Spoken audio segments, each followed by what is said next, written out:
Let's dive right into this explainer. If you've ever sat in a fast-paced meeting, with your heart just racing because you have a genuinely brilliant point to share, but you literally cannot find a gap in the conversation to jump in, well, this is absolutely for you. Welcome. Today, we're conquering meeting anxiety and breaking down exactly how you can seamlessly interject, especially when native speakers are just flying at what feels like a million miles an hour. We're going to give you a crucial framework that you can start using today. Let's just address the elephant in the room right off the bat. Are you afraid to interrupt native speakers? Listen, it's a terrifying scenario for so many non-native English speakers out there. And honestly, even for a lot of native speakers too. You're just sitting there totally paralyzed by this fear of sounding rude. You're worried about talking over a colleague, or maybe you're terrified you might make some embarrassing grammatical mistake right in front of your entire team.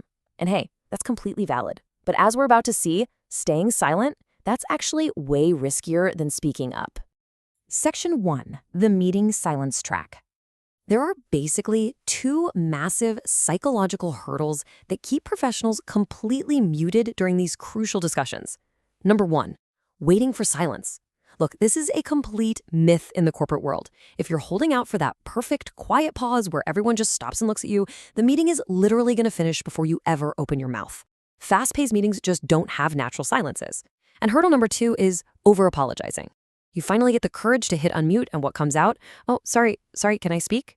You've instantly framed your valuable contribution as an annoying interruption, which immediately strips away your professional authority.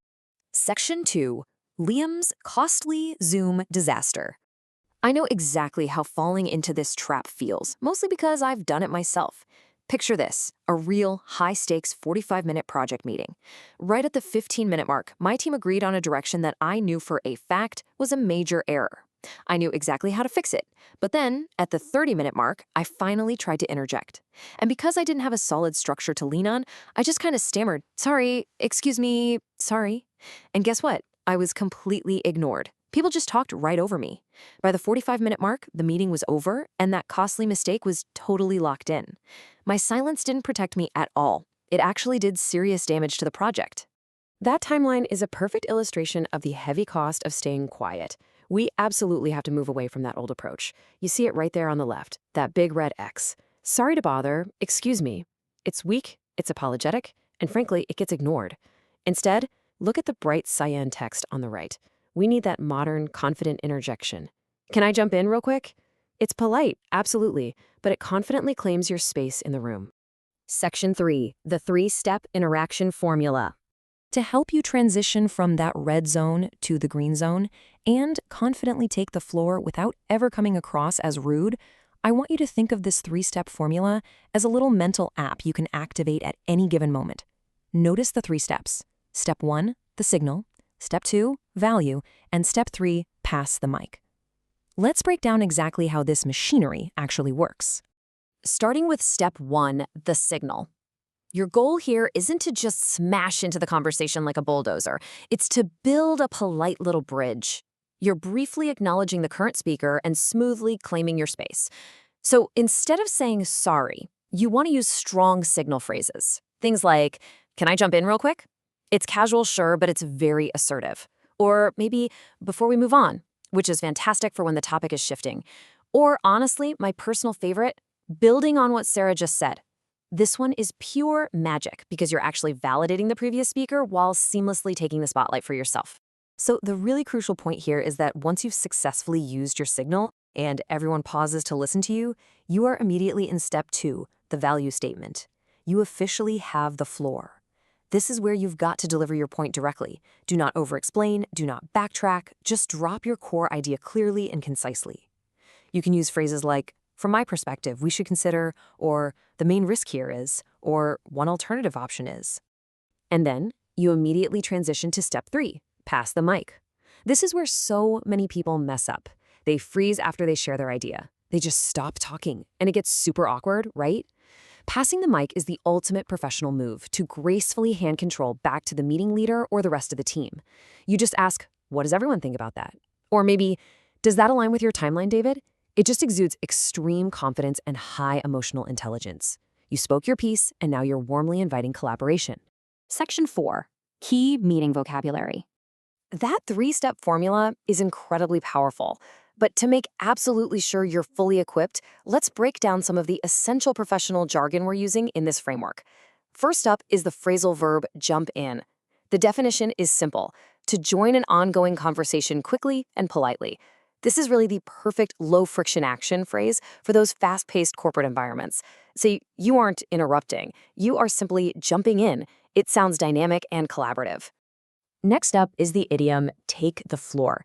This essentially means taking your turn to speak in a meeting or a presentation. I absolutely love this phrase because it's such a great visual metaphor. Just imagine the meeting is a literal stage.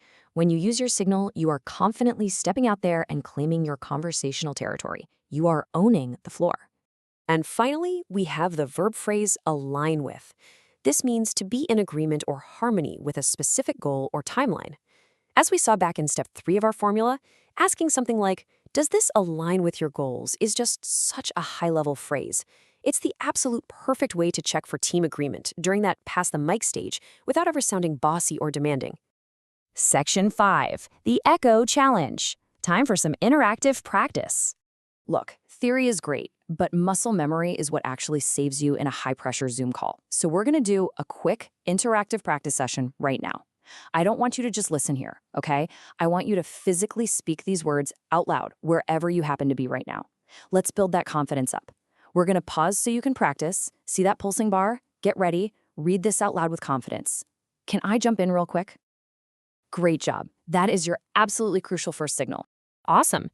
Now let's try something just a little bit more formal. Take a deep breath and repeat this out loud. Before we move on, I'd like to add one quick point. Excellent. Can you feel how that just smoothly bridges you right into the conversation? Okay, now for the advanced combo. This phrase signals and delivers value simultaneously. Read it out loud and just insert any name you'd like right there in the middle. Building on what Sarah just said, from my perspective. Brilliant. By literally voicing this out loud right now, you are actually wiring your brain to execute this perfectly in real time.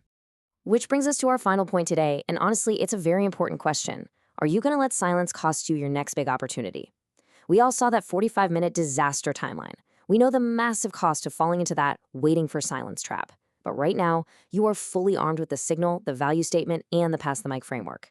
You don't have to be a native speaker, and you definitely don't need perfect grammar to be highly impactful in your workplace. You just need a system. So our challenge to you is simply this. Take this 3-step formula and use it in your very next meeting. Claim your space. Speak up, because your ideas are absolutely worth hearing. The real question is, if you don't speak up for your ideas, who will? Thanks for joining us for this explainer, and we'll see you next time.